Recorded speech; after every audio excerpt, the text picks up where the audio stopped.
Welcome back to the program. So this judge did not seem like he was happy about Trump's statements out of court about Michael Cohen, for example. He seemed to be begging the defense lawyers to give him a reason why he should not find Trump violated the gag order. I don't know why he hasn't ruled yet, but you tell me, Dave, doesn't look good for Donald Trump here. It seems to me like he's about to be found in violation. Yeah, Megyn, good to be back with you and Mike. I think the worst part was where the judge told the lawyer, Mr. Blanche, for Trump, that you're starting to lose credibility with the court. That's never a good thing when you're a defendant and you hear that your lawyer is losing credibility with the judge.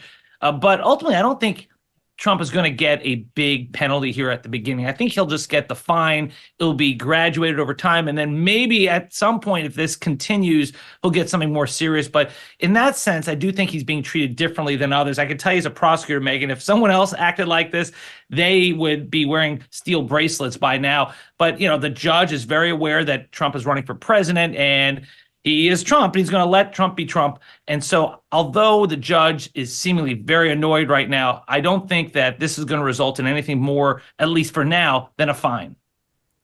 The judge said to Team Trump, Todd Blanche is Trump's lawyer, "You're losing all credibility with the court." This is citing from the New York Times, when Blanche insisted that they, meaning Trump and his staff, are trying to follow the rules. He said, "You're losing all credibility with me." He also said he wants to hear an assertion under oath that Donald Trump believed he was not violating the gag order when he made some of the posts they were discussing. That doesn't sound good, Mike. I doubt they're going to get such an assertion from Donald Trump. Todd Blanche was saying, look, this gag order, we're trying to comply with it, but Trump has a group of folks who work for him.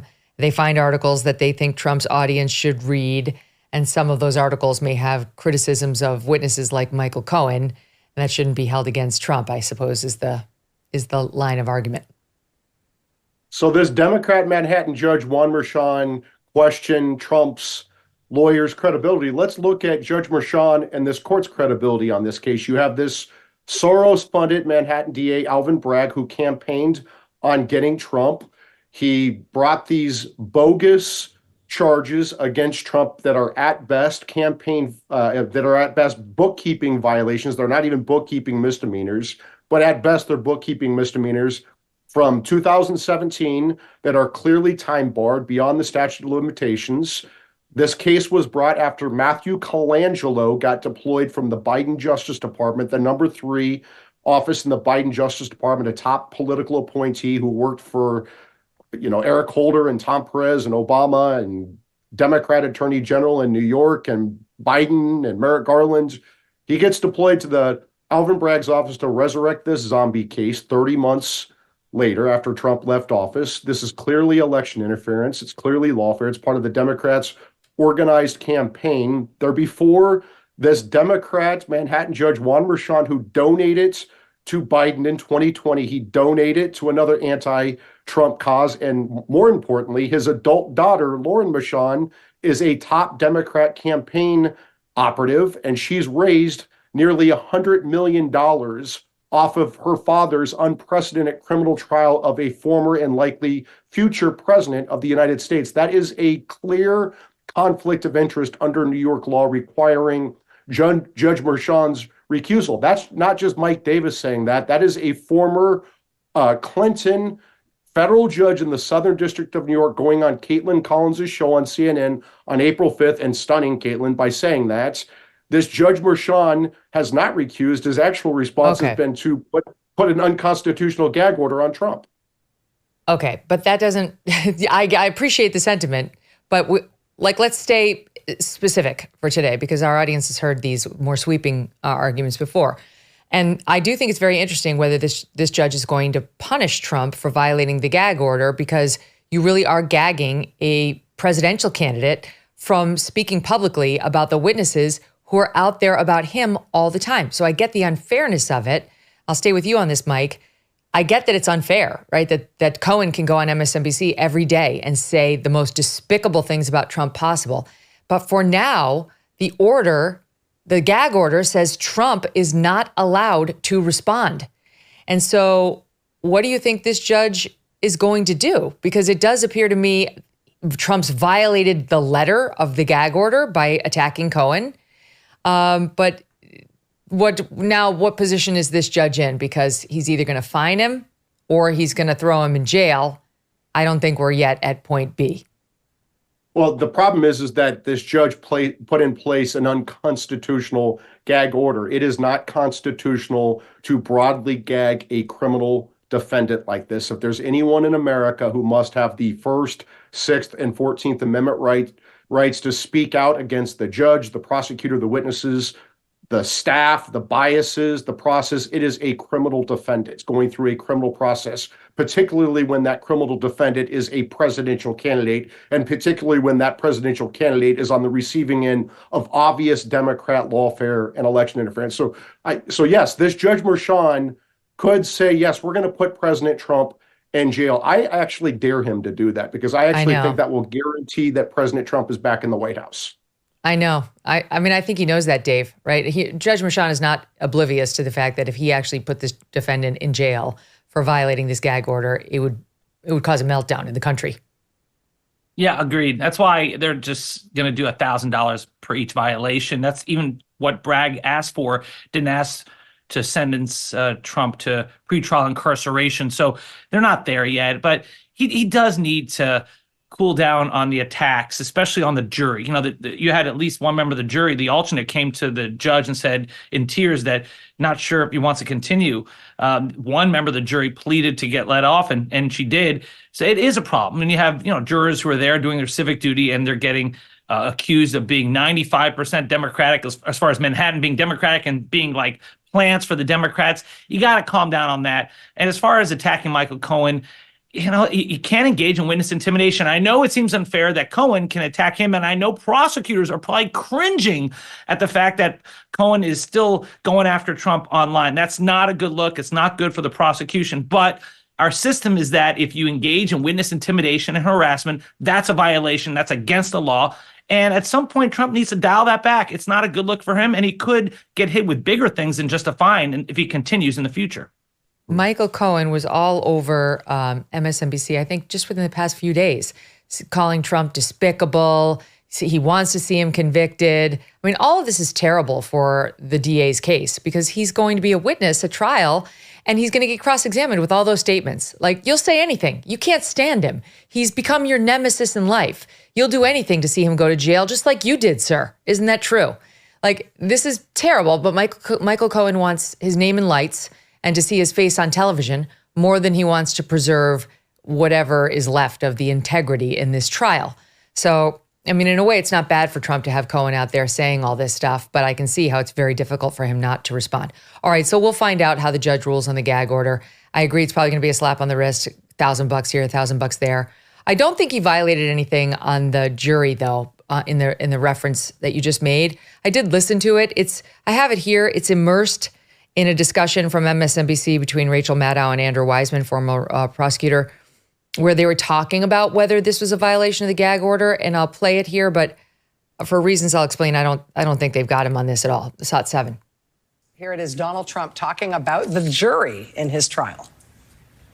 That jury was picked so fast, 95% Democrats. The area is mostly all Democrat. You think of it as just a purely Democrat area.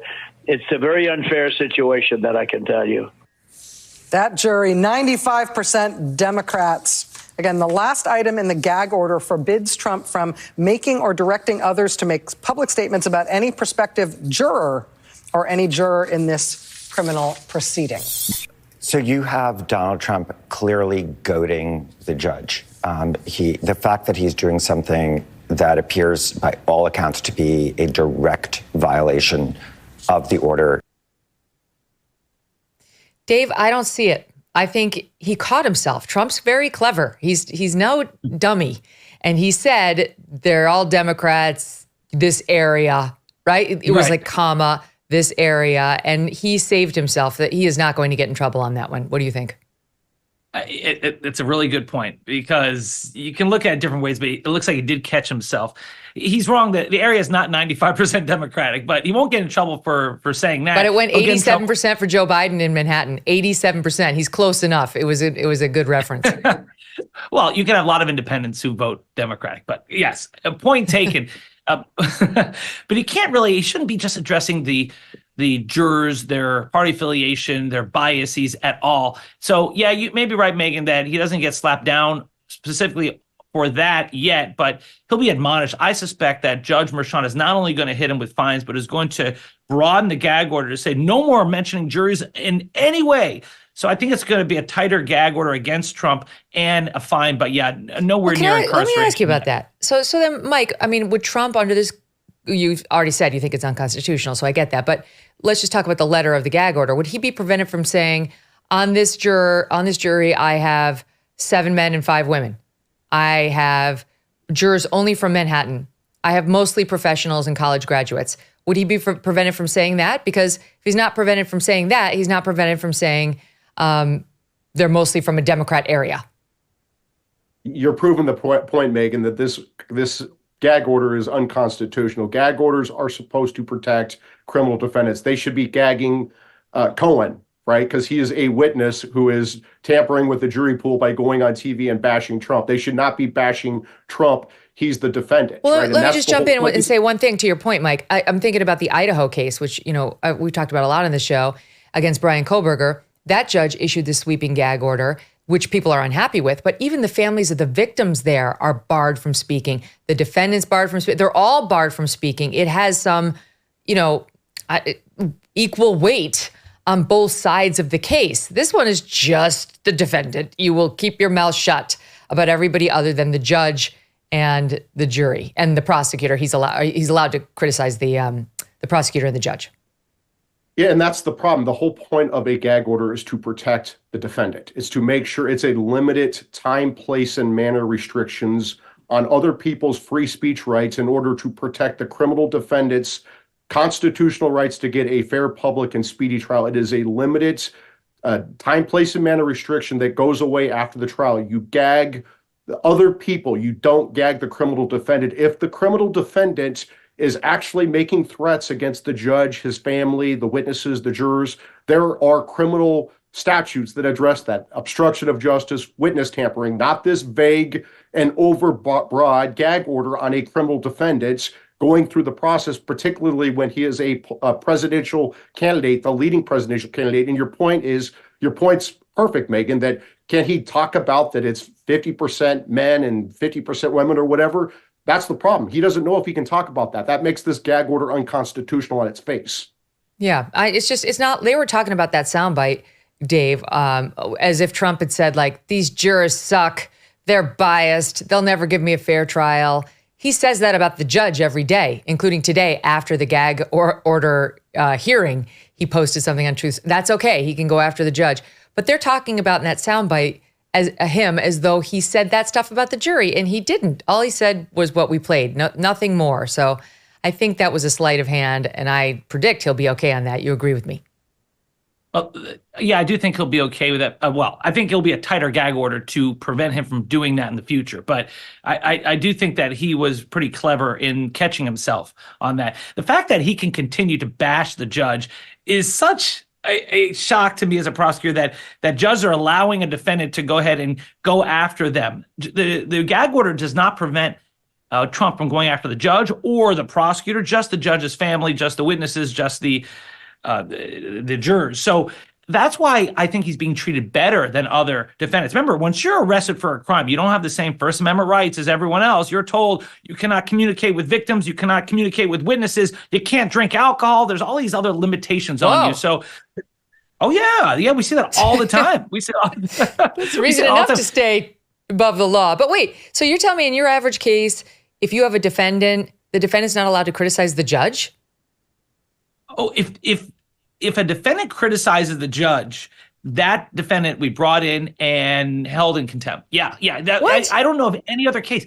I don't know of any other case where the defendant is out there bashing the judge. This judge is allowing, and all the judges have been allowing Trump to do things that no other defendant that I'm aware of has done. And I've never seen it before. I've never seen someone get away I'm with sure it. it's the unique circumstances of his role in the public eye and potentially public service.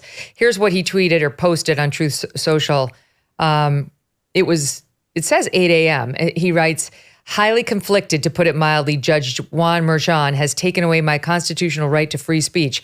Everybody is allowed to talk and lie about me, but I'm not allowed to defend myself. This is a kangaroo court, and the judge should recuse himself. So the judge is allowing that, which I just think he has no choice but to allow. Okay, enough on the gag order, as fascinating as that is. It's way more interesting to talk about what happened in court yesterday. And I'm dying to talk to you guys. I'm so glad that we had you booked, because as Alvin Bragg laid out through his, emissary, Colangelo, laid out what he's actually alleging, Mike, I was like, huh? Right? Where was the big thing about the campaign finance violation, which is what resurrected the dead misdemeanor, right? It wasn't there. The audience is probably familiar enough with this at this point, but it was like, he has a misdemeanor under New York law of alleged falsification of business records, and that statute of limitations had long since run. The only way he resurrected the dead claim was to say the reason they falsified the record was to cover up an underlying felony. And we all said when Bragg filed the indictment, okay, what was the underlying felony? Lay it on us. And remember, we talked about on the show, he was like, I don't have to tell you. He said that at a press conference. He's like, I don't have to say. And then he was like, it might be finance law in New York State. And then that quickly fell apart. People were like, you don't have that. No, that's not it. And so then it was kind of like, well, federal election law. But he's kept it pretty vague. And for this past year, we've all been looking at federal election law, like I guess it's campaign finance violation, where he's saying this $130,000 payment that was made to Stormy Daniels to keep her quiet in advance of the election was considered a donation to his campaign that he didn't properly document, all that. That's not how it's sounding. It's sounding much more amorphous and innocent than that. He's saying yesterday, Mike, the DA, it's about a conspiracy, which has not been alleged as a crime, to help Trump get elected by this whole catch and kill scheme where Trump's friend at the National Enquirer was paying off women to give him the exclusive rights to their stories, and then he wouldn't publish them to help Trump. Like, that's it. Were you surprised at, is that the sum and substance of this case now? I'm not surprised that this is a bogus case, because I've been saying that. But did you hear what I heard? Did you hear, were you waiting for the big, where is it? Is this it? The AMI thing? I knew that. No, I knew they had nothing. And that's the problem, is that there's no reason that Judge Merchan should not have dismissed this case on a motion to dismiss the indictment, because it doesn't add up. There's no legal violation here. Even if everything Matthew Colangelo and Alvin Bragg allege is true, there's no legal violation. You don't violate any law. And remember, it's not a crime for a businessman to settle a nuisance claim or hush money or whatever you call it. It might be unseemly to some, but that happens all the time. And you'd have to prove that Trump only did this because he was running for president and he was trying to do this to benefit his campaign. Let's look at Trump's past. I bet you he's paid off a lot of nuisance claims in his 40-plus year business career. And that's why this case is so silly. It's why the prior Manhattan DA, the Manhattan U.S. Attorney, the Federal Election Commission, and Bragg himself declined to prosecute this case until Colangelo got sent. But if Trump talks about Colangelo, he violates the gag order. So there was a very interesting piece today, Dave, staying on this same point, in the New York Times. It was a guest essay by Jed Handelsman Sugarman, law professor at BU. And the headline is, I thought the Bragg case against Trump was a legal embarrassment. Now I think it's a historic mistake. And he goes on to talk about how he listened to the opening statement yesterday by the prosecutors and said, this is such a vague allegation about, quote, a criminal scheme to corrupt the 2016 presidential election, which he says has him more concerned than ever about their unprecedented use of state law and their persistent avoidance of specifying an election crime or a valid theory of fraud. This is how I was feeling too. And he went on to say, look, as a reality check, it is legal for a candidate to pay for a non-disclosure agreement. Hush money is unseemly, but it's legal. And that's exactly how I felt. He said in this opening argument, the prosecutor still evaded specifics about what was illegal about influencing an election, but then just claimed it was election fraud, pure and simple. None of the relevant state or federal statutes refer to filing violations as fraud. Calling it election fraud is a legal and strategic mistake, exaggerating the case and setting up the jury with high expectations that the prosecutors cannot meet. And indeed, the defense got up there and said, it's not election fraud to try to get yourself elected, to try to pay off people who want to say damaging things about you. Like, that's not, they're boiling it down to something that is going to be, I think, rather easily dismissed. Megyn, here's what's going on. And I was surprised too, because Mike and I and you, we all agreed that this case was going to be about falsification of business records. And the second crime, which takes it to a felony, would be federal campaign finance violations. But remember, there were some problems because can you piggyback on a federal law to elevate a state misdemeanor to a state felony? Well, the prosecutors decided to go in a different direction. And this is the most underreported story out there. I'm glad you're asking me this question. Instead of federal campaign finance violations, they instead found a different statute, a second statute that's a state crime. And that is section 17-152. You can read it with me and your audience can read it with me. It's called conspiracy to promote or prevent election fraud. I think it's here's what it says. Any two or more persons who conspire to promote or prevent the election of any person to a public office by unlawful means, in which conspiracy is acted upon by one or more of the parties thereto, shall be guilty of a misdemeanor. So what they're doing is they're taking this obscure, vague statute that creates a misdemeanor for conspiring to influence an election and using that to elevate this underlying crime, the falsification of business records, into a felony. This is very important. This is extremely important. Yes. I want to let you finish your point. People need to pay attention. We've been talking now for a year about how we thought they were going to try to make it a campaign finance thing, and he's not. He's going a different way. And this, with the statute you mentioned, is it. Conspiracy to promote election fraud by two or more people conspire to promote election fraud by unlawful means, an election by unlawful means. What are the unlawful means? Because you can't jump right to the falsification of business records. We have to start with the felony before you can even ask whether he falsified records about it. What were the unlawful means? Right. And that is the issue that prosecutors are going to have, because the unlawful means is not the hush money payment. That's not illegal, as Sugarman and Mike have said. But what is illegal is the campaign finance violation. So we're back to the the federal law. We're back to that again, because when Michael Cohen made the contribution of $130,000, that was a federal campaign finance violation. That's the illegal means. So that's what they're saying. They're saying we don't need to rely on federal law. There's a state law on the books that makes what Michael Cohen did illegal, and thus one misdemeanor plus another misdemeanor equals a felony. The biggest problem, though, I think prosecutors will have, Megyn, is not at the trial. I actually think there's enough evidence to convict. I think on appeal, the judges on appeal may say federal law preempts state law in this area. The federal campaign finance law preempts a state law, and thus the felonies are thrown out, and we're just going to keep the convictions against Trump as misdemeanors. That could very well happen. This is so convoluted. So it's the underlying felony that resurrected the dead misdemeanor is this state law saying two people can't conspire to promote an election by unlawful means. And the unlawful means jumps us over to federal law, and it's an alleged campaign finance violation in that he paid $130,000 to a porn star to keep quiet with the sole purpose of advancing his election. But we've already interviewed election officials, former commissioner of the FEC, on the program saying in order to qualify as a campaign finance violation, that $130,000, not even just in Trump's mind, would have had to be for something that could only ever be used for an election. In other words, the test isn't exactly, it's hard. Let me try to restate it.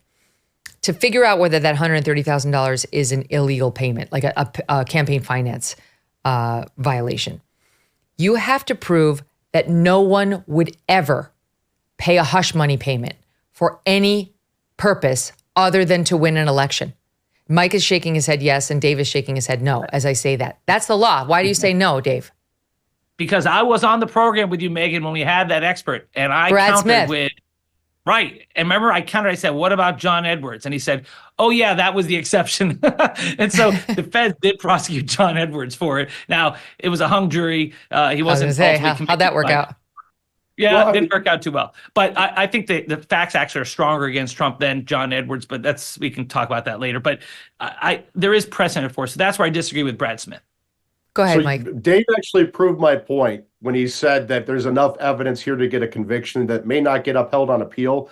That's the whole move here. This is what Alvin Bragg is doing. This is what Matthew Colangelo is doing. This is what Judge Merchan is doing. They are trying to get a criminal conviction of President Trump, a felony conviction of President Trump before November 5th, 2024. They don't give a damn if that gets upheld on appeal by the New York courts or the Supreme Court of the United States. It just proves that what they're doing is election interference.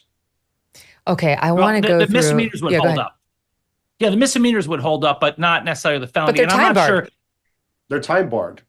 Well, why they could continue to prosecute the misdemeanors in this case. I thought the court said no, that you can continue. It just may not rise to the level of I thought we were felony. talking about the falsification of business records, which was expired Correct. 2 years after it happened. So, that would have been done back in, 19? And the only way it got resurrected was because it was to cover up an underlying felony. But if there's no underlying felony, if that jujitsu you just walked us through is not blessed by the appellate court, the case is dead.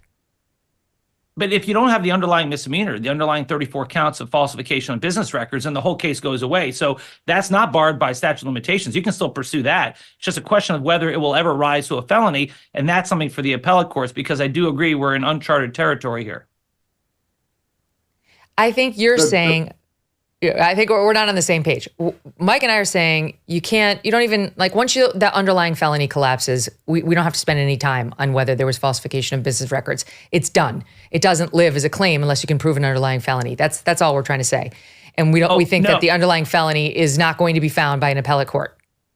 No, you can still have the falsification of business records standing alone. It's just that no prosecutor would have ever brought this case. But it's time barred. But those were from 2017, weren't they?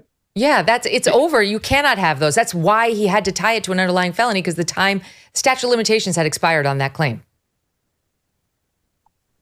Maybe we're on different pages here, but it's my understanding that you couldn't even bring the case if the underlying misdemeanors. Remember, the only counts in this are 34 counts of misdemeanors. That's the indictment. That's the only thing. And if those were time barred, they couldn't bring it, regardless of what the second crime is, which he's never specified. I don't know what he's saying, but Mike and I and the audience understand this perfectly. I don't know what Dave took a gummy before coming on the show. I don't know what's happening. A vitamin B gummy, maybe. But okay, I'm pushing that argument off to the side because it was confusing, and I don't think we're on the same page. But I think we've accurately stated the law as it is. Okay, let's talk about some of the analysis that I've been watching, because I love to watch how the media covers these events. And here is some of the Trump defense. Actually, let me do this soundbite before we get to the stuff I saw on MSNBC. The Trump defense is in part on whether that misdemeanor, Mike, writing down legal expense when in fact it was a hush money payment. Part of his defense is there was nothing wrong with what I wrote. Even if Michael Cohen was paying off Stormy Daniels on my behalf and then I reimbursed him, categorizing it as a legal expense is not a lie. It's not a falsification of a business record. So he's going to take on, he definitely thinks that claim is time barred and he thinks there's no underlying felony, but he does have to fight the fight. So in fighting the fight about whether he falsified a business record, he's going to say, I think, first of all, I didn't do anything. I had a bunch of accountants and people who handled this stuff for me. But second of all, what did they do? They marked down legal expense when they were paying off my lawyer, Michael Cohen. Here's a bit of that. This is Trump yesterday speaking to it. SOT 1. They called a payment to a lawyer a legal expense in the books. They didn't call it construction. They didn't say you're building a building. They called a payment to a lawyer This is what took me off and takes me off the campaign trail, because I should be in Georgia now. I should be in Florida now. I should be in a lot of different places right now campaigning, and I'm sitting here. And this will go on for a long time. It's very unfair. So what about that? If my lawyer pays off a debt that I owe and I reimburse my lawyer, what's wrong with documenting it as a legal expense? That's a good question. I mean, I think it happens pretty routinely with businessmen when they have their lawyers settle claims for them, right? And this is going to set a pretty interesting precedent for these New York businesses and New York corporations and New York businessmen if they're settling a nuisance claim through your lawyer, which is pretty routine, if they're going to be charged with bookkeeping misdemeanors and that's going to be transformed into felonies many years down the road if you're in political disfavor with the prosecutor and the judge. I mean, that's the path we're heading down. I feel like this is one of those things, Dave, that a jury could get very easily. They wrote legal expense. He was paying his lawyer. How is that fraud? Well, you have two lawyers on the jury and an engineer, and they're going to really dissect this. That could be beneficial for the defense. But they have evidence that Trump was part of this scheme with Michael Cohen and David Pecker to pay hush money, and that these weren't legal fees. The legal fees were a ruse. Michael Cohen was a fixer. He had a campaign email address, and there are lots of other things that show that this was all about the campaign, and so it should have been disclosed as a campaign expense. It was hidden by filing it as a legal expense. And Trump is saying, I had nothing to do with it. I know nothing. It was a low-level account whose name I don't even know.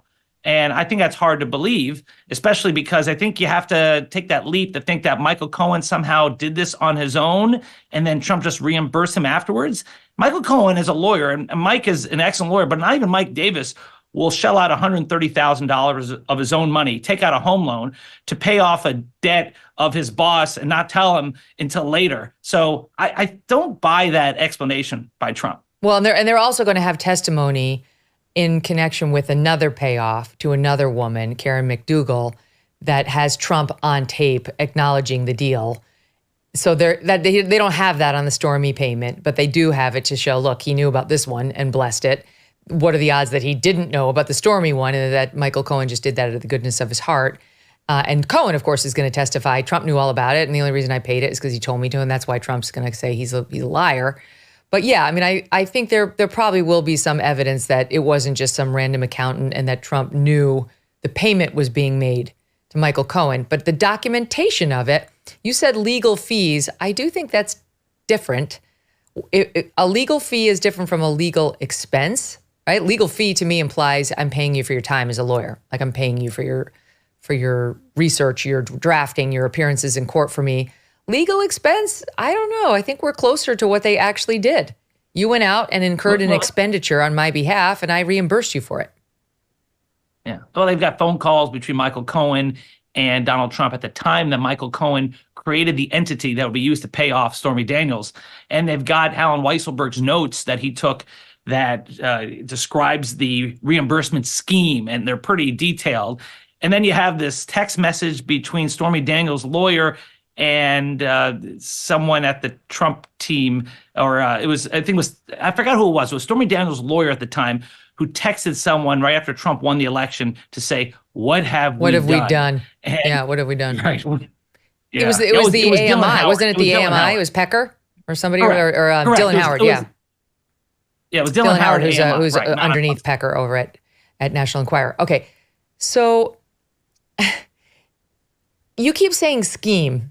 And this is one of the things that I'm stuck on too, Mike.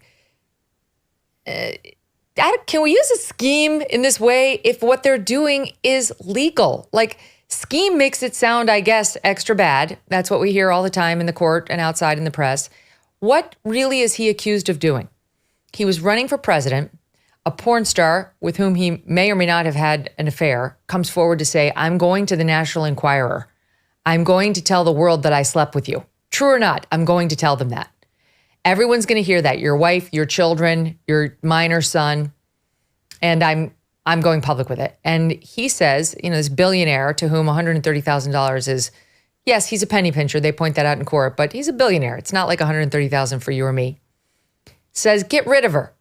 Like, fine. Like, by the way, not for nothing, but that amount, like 100 to 150, that is classic, just make them go away money. That's not huge dollars. That's like a nuisance value settlement.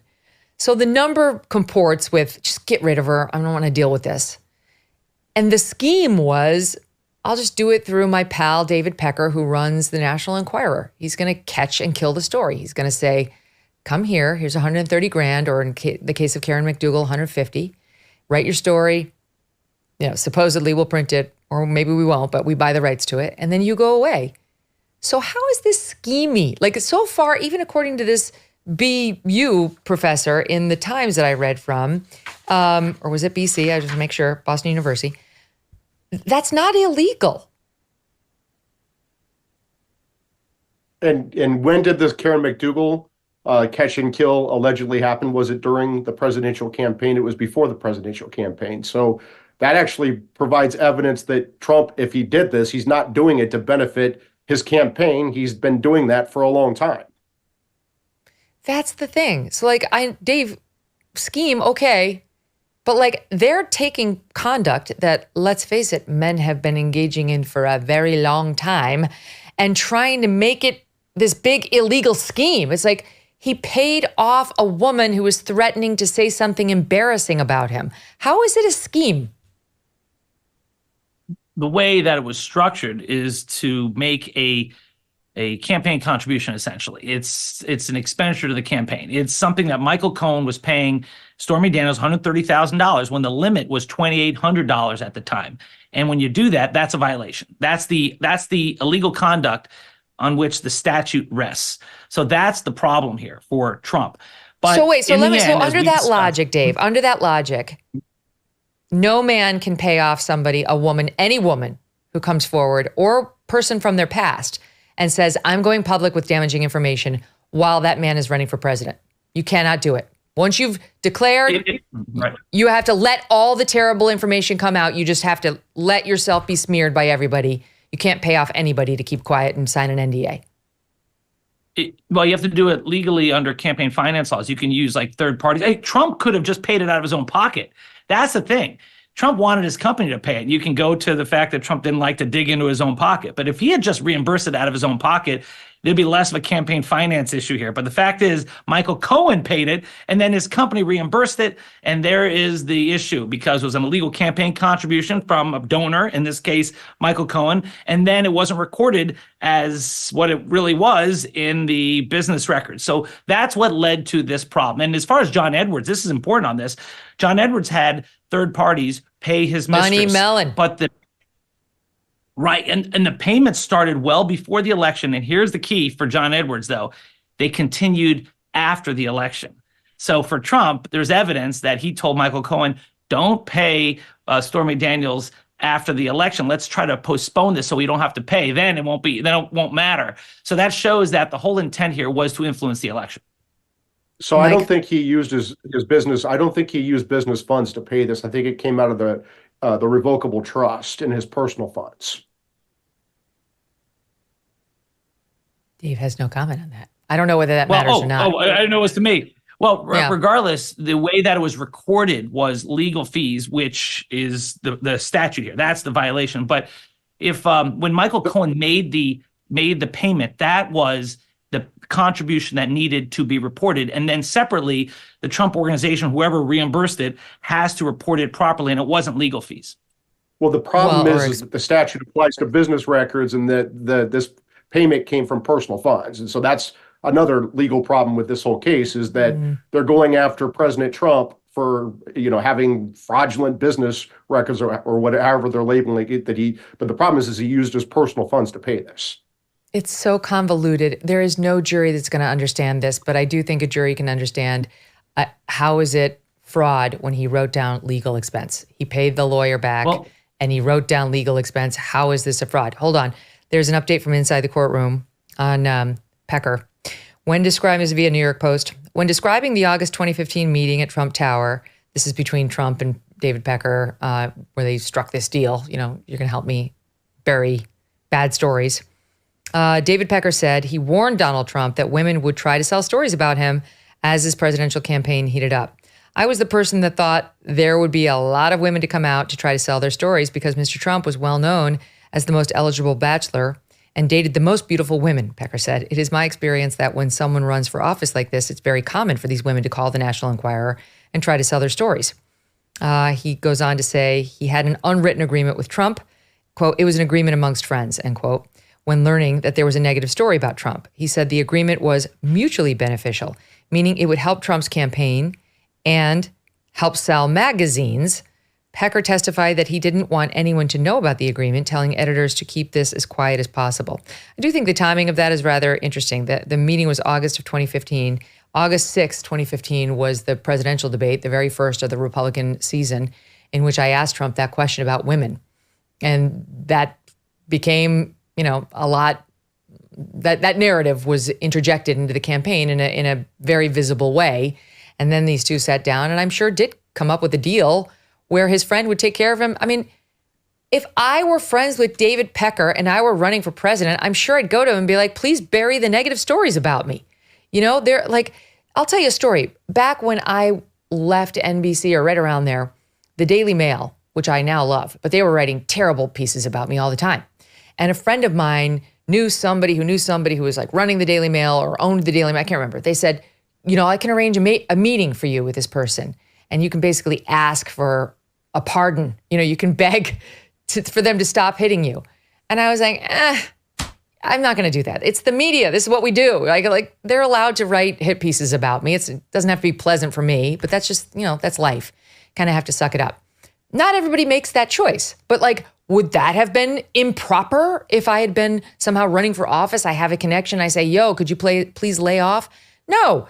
So this is not actually that untoward. There's nothing wrong with Trump using a personal connection who runs a national tabloid to say, please don't let these women come forward and say these things about me, which for the record, Trump is denying are true.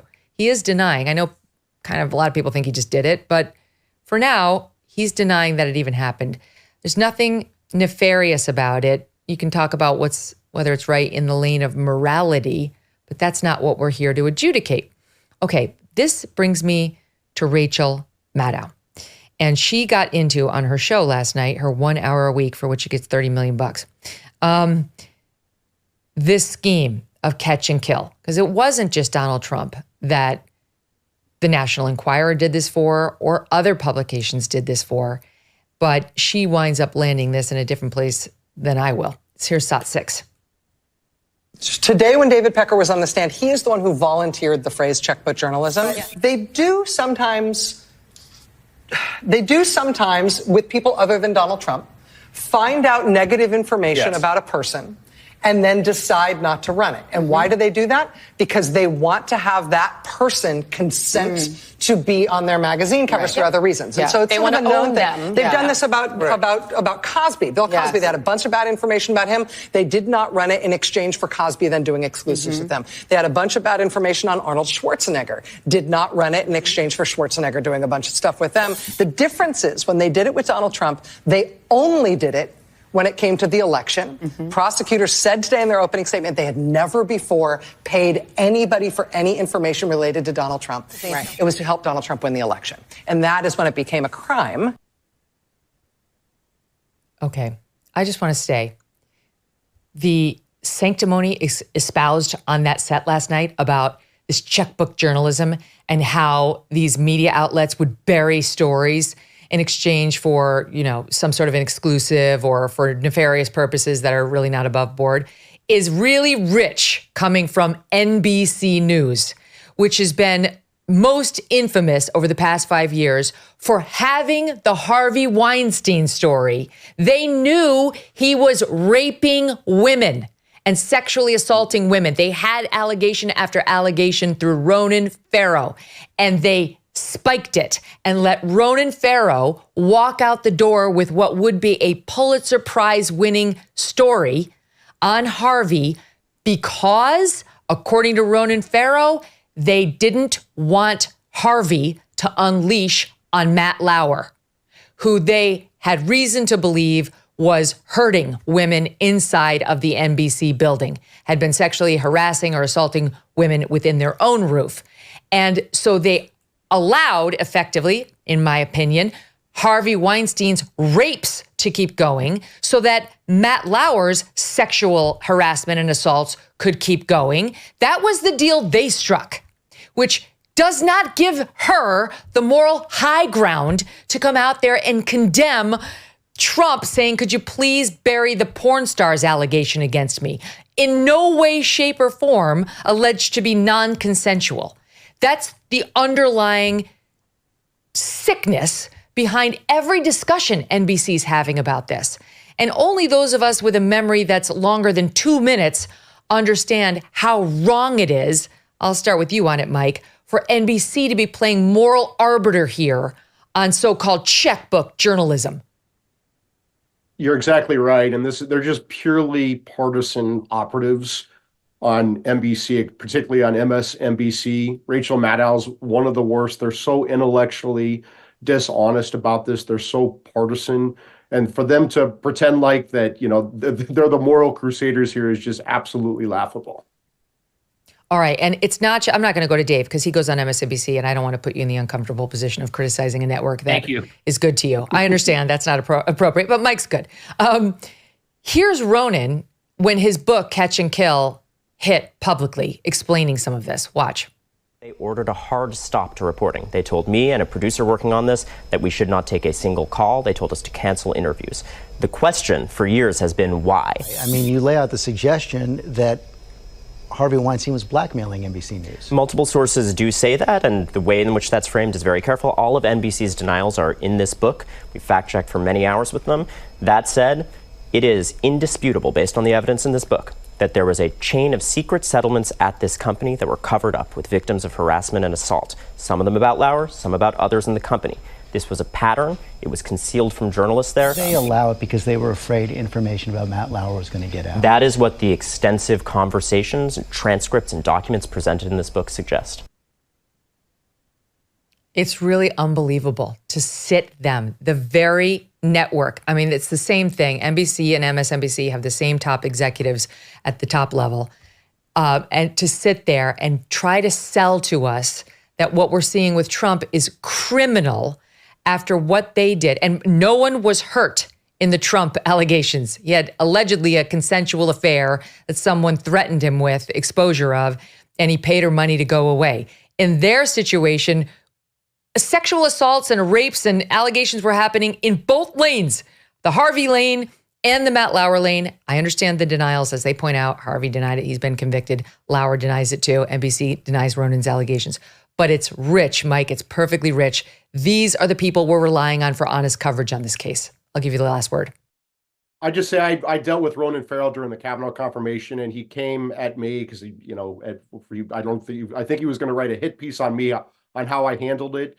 And I actually talked to him, and he gave me he wrote a very fair story. It was certainly not a warm and fuzzy story, but it was a fair story. So I do respect him as a journalist. And it's not just Ronan. Rich McHugh, his producer, backed him up. Okay, guys, we'll be right back. With cyber attacks on the rise, protecting your data security is more important than ever. So why is Congress considering a bill that could put your credit card data at greater risk of being hacked and exposed to foreign networks? Our advertiser, the Electronic Payments Coalition, says the Durbin-Marshall credit card bill shifts billions in consumer spending to less secure payment networks. Also that corporate megastores can make bigger profits. Find out more about the issue at electronicpaymentscoalition.org and decide for yourself if you would like to tell your senators to oppose the Durbin-Marshall credit card bill. Another word on NBC before we leave the subject. There's another woman over there named Alex Wagner who was on the same panel making a similar point. I'll stick with you on this, Mike, about how they're trying to, quote, normalize NDAs, non-disclosure agreements, in this abominable Trump courtroom. All right, take a listen to her. Number one, for all journalism students out there, checkbook journalism, not a thing. No. It is not a thing. The strategy from Trump's team, at least as I understood it today, seems to be to normalize outlandish things, which is the arguing that NDAs are just a common practice, that lots of wealthy people do them. This is nothing abnormal. Everybody has NDAs. You guys may not have heard about them before, but it happens. This is a thing that is done. Just because Trump had a bunch of people signing NDAs doesn't mean there's anything suspect about that. Catch and kill. It happens all the time. There's nothing illegal about this scheme. This sort of thing happens all the time. This is from Todd Blanche's mouth to the jury. And then my favorite, there is nothing wrong with trying to influence an election. It's called democracy. That is not how the world works. There is so much to dissect there, Mike. I mean, the NDAs. NBC is the king of NDAs, okay? Somebody in this discussion right here might have been forced to sign one.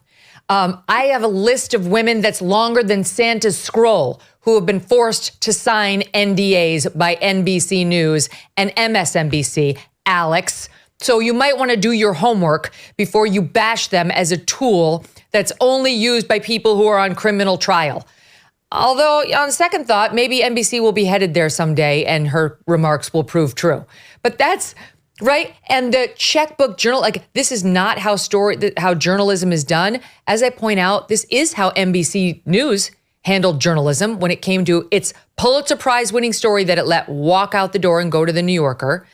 And not just that, Mike, but look at the number of stories that were manipulated, suppressed, buried, or promoted during the 2020 election. We could go back to 16 too for Hillary, but let's just stick with 2020 when it came to Trump v. Biden. To sell to a jury that only the Republican did this evil thing of manipulating the media is going to be very tough. Yeah, I mean, I was a real lawyer in Colorado for 10 years before I got dragged back into D.C. in the political scene. And I'll tell you, NDAs, non-disclosure agreements, these payments, they happen every day in the legal practice. And just say that Trump is trying to normalize them shows that this young journalist is absolutely clueless and sanctimonious, or she's lying. So it's one of the two, because it's routine in the practice of law and the practice of politics and the practice of journalism that you use non-disclosure agreements, and you have to make payments. You have to settle nuisance claims from time to time, actually quite frequently if you're a big target. You can call it hush money, but it's the settlement of a nuisance claim with a non-disclosure agreement. The other thing is, Dave, the New York Post reporting on the Hunter Biden laptop was universally suppressed by the mainstream media. And we saw just 2 weeks ago an expose by an NPR insider saying they were intentionally keeping that out of the news at NPR because they knew that it would help Trump. And they openly said, no, this will help Trump. Okay, no cash exchanged hands, but it's in principle the same exact thing. A friendly media outlet that says, I want the election to turn out a certain way, and shapes its coverage accordingly. Well, Megyn, first off, you're right. NBC has treated me very well, so I'm not going to criticize them. But you can see why the mainstream media is critical of a publication like the National Enquirer, who was actually working with Trump to try to help his election in this case. Now, you're bringing up the New York Post story, and I think actually it's fair to bring that up because you had the press who thought this was some Russian disinformation or something that was planted, and they stopped it. And in the end, we don't know exactly where it came from or what, but it's something that probably should have been out there and let the people decide. But yeah, I know hear where it came from. It came from Hunter to a legally blind repairman. Then Hunter never picked it up. And then a legally blind repairman called Rudy Giuliani. And by the way, the FBI had it too and verified that it was Hunter's. Well, regardless, it is something I agree with you that should be out there. Actually, and as far as NBC, they're the ones who are trying to point to this National Enquirer as what you should not do. And I agree with them because you don't engage with a presidential campaign to try to figure out a way to help them get elected and be used as a tool to buy a story and to kill it just to help a campaign. can I go back to one thing real quick, Megyn? I promise real quick, because you said I was doing the gummies, but the reason why I talked about the statute of limitations issue, I just have to tell you, and Mike and I were talking off air, is because there is a provision of New York law that says that when you move away, like in the White House or Florida, the statute of limitations is paused for up to 5 years. So that's why I still believe that even if it's just misdemeanors, that prosecutors could still bring the case against Trump for falsification of business records. I was not smoking the peace pipe. I don't think that virtually anybody else accepts that. And none of the legal experts I've been following in this believe that that would have resurrected this dead claim. But okay, point taken, no gummies involved. Thank you. I do want to, let's see, hold on a second. I want to make sure I've gotten everything here. Oh, okay, this last question on the Trump trial. We had the ruling yesterday morning that virtually everything Trump has ever done is going to come in against him if he gets cross-examined. And we've been talking about this issue in New York State in connection with my pal Arthur Aidala, who represents, speaking of Harvey Weinstein, he represents Harvey Weinstein. And he just had an argument before the New York State Court of Appeals, our highest court, saying you made it impossible for him to take the stand in his own defense by saying, like, every woman he ever, interacted with or had a complaint about him was going to be allowed to take the stand against him. And like the prior bad acts evidence would have been so overwhelming, it would have absolutely ensured a conviction. And the ones they even allowed, even without him testifying, was very lengthy. It was a lengthy list. So Trump is kind of facing the same thing, where they had a hearing and they said, if he takes a stand, it's going to be a lot of bad things we're going to let in. And this is where Andy McCarthy, he had a piece on this today. The lawfare against Trump, Dave, that's already gone down, is really coming back to haunt him, because the judge is going to let in the Letitia James, $450 million judgment against him, fraud, corporate fraud. The case against Weisselberg, his top financial guy, who was found guilty of a criminal violation, another fraudster. The fact that he defamed E. Jean Carroll, but not the fact that he allegedly sexually assaulted her. A liar. He's a liar. And on it goes. So it's almost as if the Democrats have been laying the foundation for all of this to support a criminal conviction in this flimsy case all along. And so you tell me whether there's any chance, given the judge's ruling, all that can come in, that Trump will take the stand. Megyn, he was never going to take the stand. It would have been walking into a perjury trap. He'd have embarrassing details of his relationship with Stormy Daniels. And yes, prior bad acts can come in up to the judge's discretion. He allowed some, not others. He allowed talking about the Access Hollywood tape, but not the playing of the Access Hollywood tape. I thought he was pretty fair in his rulings, but I think this is all for naught. I mean, look, it's like asking me, what teams do you want to play for in the NBA? I'm never going to play in the NBA. Donald Trump was never going to take the stand in his defense. This is something he's done in the past. He said, I'm going to take the stand, in the E. Jean Carroll case, and didn't. I'm going to talk to Robert Mueller in the investigation, and he didn't. I'm going to take the stand in the civil fraud case, and he didn't. So that's just bluster. He was never going to take the stand in his defense. He took it in the second E. Jean case. That was one he did take it in. I don't think he should take the stand at all, Mike. Do you? I wouldn't in this case. I mean, I would say that Trump is different from other criminal defendants. If you're a criminal defense attorney, you generally would advise most of your clients not to take the stand. I would say that with President Trump in some of these matters that, he should be out there, maybe not taking the stand, but he should be out there making public statements to defend himself against this lawfare and election interference. But I don't think he should take the stand in this case. There's little upside and there's a lot of downside, as you just laid out. And this process is so clearly rigged against them. Do not give them any rope to hang you. Okay. One other story, and then I want to get to these college protests. But before we get to the college protests, we got to talk about Alec Baldwin. Did you guys see this viral video of him? I have to say, I'm not, whatever. Alec Baldwin's got a temper, and he's obviously in a lot of trouble right now out in New Mexico because of the death of this cinematographer on his movie set. But I am 100% team Alec Baldwin when it comes to what just happened to him here. Here's the video for those of you who haven't seen it. Alec, can you please stay free Palestine one time? Why did you kill that lady? It's in a restaurant. You killed that lady and got no jail time? No jail time, Alec. No jail time, Alec. You're putting innocent people in jail, Alec Baldwin. I'm so sorry. Free Palestine, Alec, just one time, and I'll leave you alone.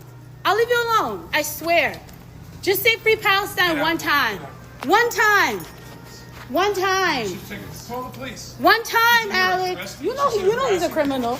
You know he's a fucking criminal. Come on, Alec, just say free Palestine one time. One time, just one time, please. And I'll leave you alone. Free Palestine. Fuck Israel, fuck Zionism. Please say it. One time. Could you do me one quick favor? And then he gets her with his left hand, clearly grabs the camera or knocks it out of her hand. And she goes by Crackhead Barney. So Crackhead got into an altercation with him and tweeted out that this white devil assaulted me. Dave, you're a prosecutor. If Crackhead came to you and said, I want to file charges against Alec Baldwin for assault, what would you do? No file, and here's why. She can go to police and she can fill out a complaint, and this could be technically a battery because it's an unwanted touching. It's a very low bar. You have to just have probable cause. But then it would come to my office as prosecutor. And the question is, could I prove this case beyond a reasonable doubt? There is not a jury in the United States that would find Alec Baldwin guilty. When Megyn Kelly is standing up for Alec Baldwin, you know there's not a jury in the world that would side with Crackhead, whatever her name is. And, you know, this shows you the problems with this pro-Hamas, pro-Palestinian movement that she's a part of. Number one, they're the ones engaging in bullying and harassment. You can just see it for your own eyes. Number two, their whole philosophy is based on ignorance. They don't know anything about what's going on in Gaza. They just discovered Gaza just a few months ago. This is just a trendy thing. Yeah, it's a trendy thing for them to get on board. And lastly, there's no self-awareness here. I mean, she actually portrays herself as the victim. Meanwhile, Alec Baldwin is opening the door, asking her politely to please leave. And she's the one who thinks she's the victim. This is why they're losing support for people who see things like this. This is why even you, Megyn Kelly, come to the defense of Alec Baldwin, and justifiably so. Well, I have nothing against Alec Baldwin as a human. You know, I definitely think he's got problems out there in New Mexico, and his politics are pretty harsh. But it's not like, you know, me defending Meghan Markle. Like, that would be truly extraordinary. but you know, I'm capable of seeing Alec Baldwin fairly. It's not like I have an inherent bias against him.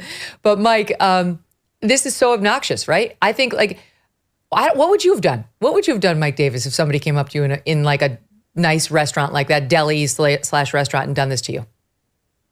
I loathe Hamas supporters. I loathe anti-Semites, and I loathe people who protest in restaurants. And this person was all three. So I think that Alec Baldwin showed tremendous restraint there. He did. I think I would have given her a comment. I think I would have been like, I do have something I want to say. Thank you for giving me this opportunity. Go F yourself. Only I would have used the actual word.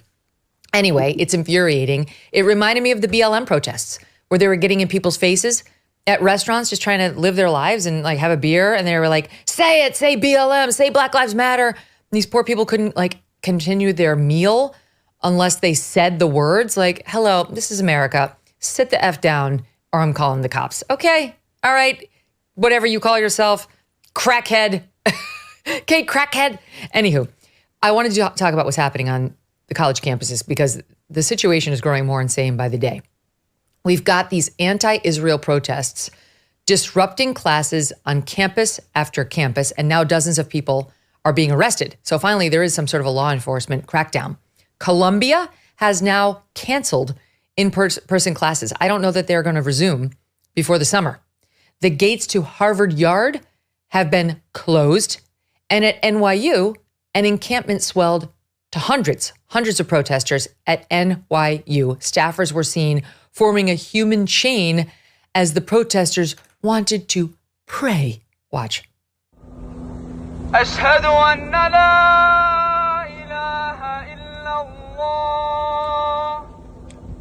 أشهد أن لا إله إلا الله. Oh my Lord.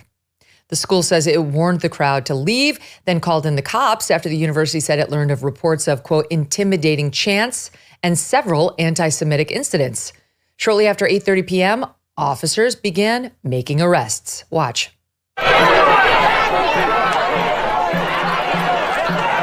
at this chaos, people throwing things at the cops.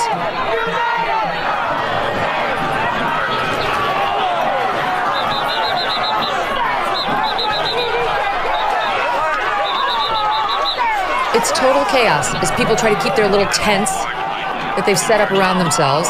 The cops try to instill order, and they're throwing things at cops. The whole world is watching, and your behavior's terrible. The cops are outnumbered. No one's complying. They all have their little masks on, their COVID masks, because they're cowards. Wow. Good luck walking around New York City right now. NYU and Columbia. Great. Terrific. Good luck finding a nice college for your kid, too, by the way. Tensions, as we've been discussing, high at Columbia. We've been talking about that for a couple of days. The campus gates were locked to anyone without a school ID. But even one professor who's been a very staunch and outspoken supporter of Israel, we've played him, Shai David, on this show before. He had his access cut off. Watch. Shame on you! He's standing at the gates. Not just a civil right as a Jewish person to be on campus. I have a right as a professor employed by the university to be on campus. They deactivated my card. These are 5 lawsuits happening, but we don't want to do it. We just want to be Jewish in public. We just want to be Jewish in public, he said.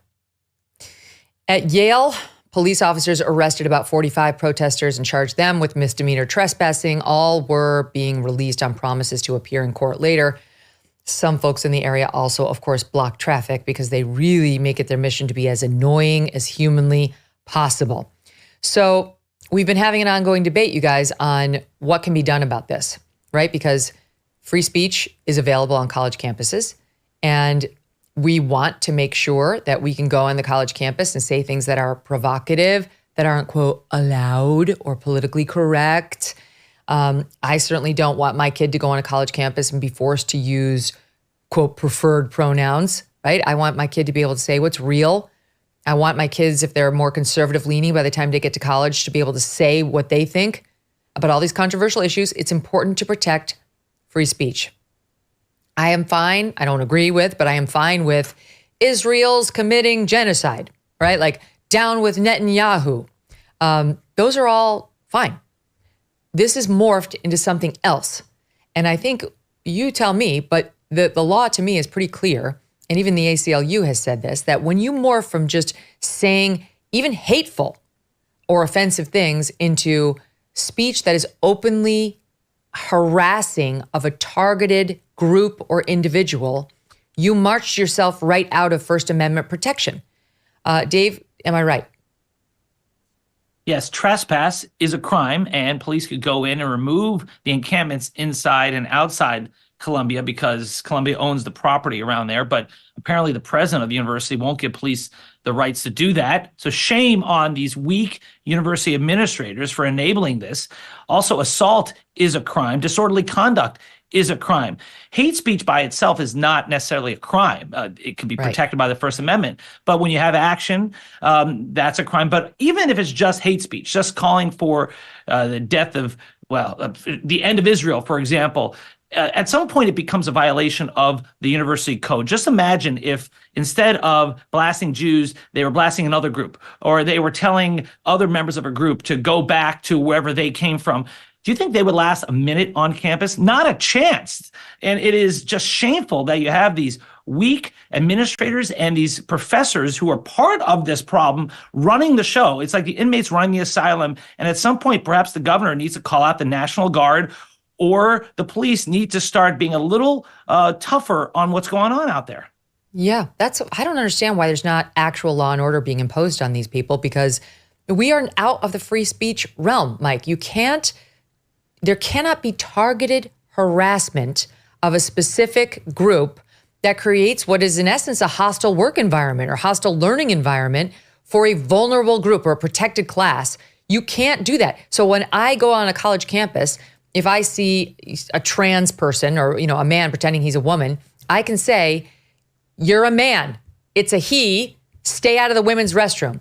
And I should be allowed to do that. But if I get a group together and we see a trans person go by, or we see like a trans, group sitting there having a meeting, and we start chanting mean things about them, like trans people should be attacked, or down with the trans people, they're evil, we could get in trouble. Like, targeted harassment can take you out of the free speech protection. It takes a lot, thankfully, but they're there. They're there in these protest videos. What do you think?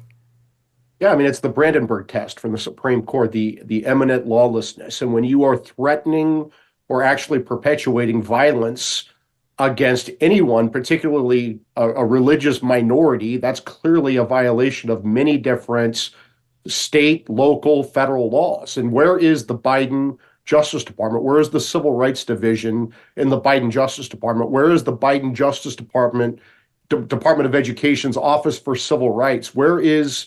They opened investigations into multiple schools. All of them are mostly Ivy League schools.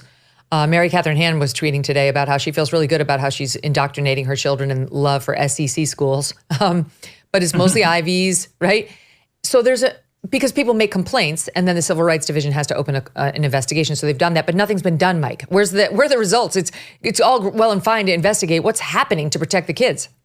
And it's not just the civil side. It's not just a Title VI of the Civil Rights Act of 1964 that the Department of Education would investigate. It's also, there are criminal laws. There are federal civil rights laws that deal with this. There are state civil rights laws that deal with this. There are state assault and battery laws. There are state trespassing laws that Dave's talking about. Maybe Alvin Bragg shouldn't have the Manhattan DA's office so diverted to getting Trump based upon time-barred misdemeanors at best, and actually using law enforcement resources in New York City to go after these Hamas supporters, this third world trash who are terrorizing Jewish students on these campuses and Jewish professors. This is unacceptable what they're doing. And when the Trump 47 Justice Department comes back in after January 20th, 2025, I think that there will be more action taken. I think that these students should have their visas revoked if they're openly supporting a Hamas, a terrorist organization. If they are here on visas as non-students, they should be deported. They should be sent home.